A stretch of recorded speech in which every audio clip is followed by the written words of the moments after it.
العربيه دي للبيع وممكن انزلها لك مصر لو معاك بس موافقه استيراديه. بيجو 408 موديل 2025، مواصفات خليجيه وداخله ضمان في مصر. الاوبشن بتاع العربيه اللي قدامي فيها حاجات مش موجوده في العربيه اللي موجوده في مصر. تعال نشوف ايه هم.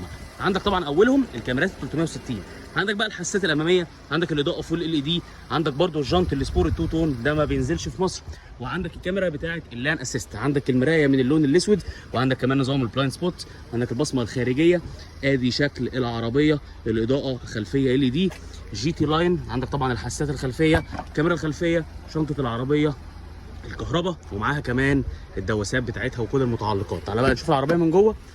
ادي شكل العربيه، عندك الفرش جلد في قماش، وعندك فتحه تكييف خلفيه، عندك فتحه سقف البانوراما، والخياطه من اللون الفسفوري.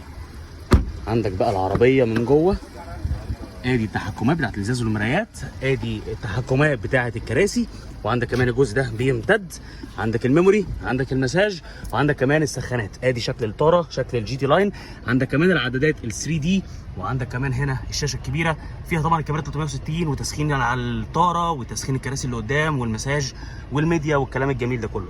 عندك شاحن الوايرلس، عندك الستارت ستوب، عندك الشيفت باي واير، عندك مود السواقه، وعندك كمان نظام فرامل اليد الكهرباء، واخيرا المرايات الاوتو ديمنج. طيب العربيه دي هجيبها لك لحد ميناء السويس في مصر بكام؟ ب 110,000 درهم اماراتي. لو مهتم بالعربيه دي اتصل بيا على الرقم اللي موجود على الفيديو او ابعت لي واتساب وانا اجيبها لك لحد ميناء السويس في مصر.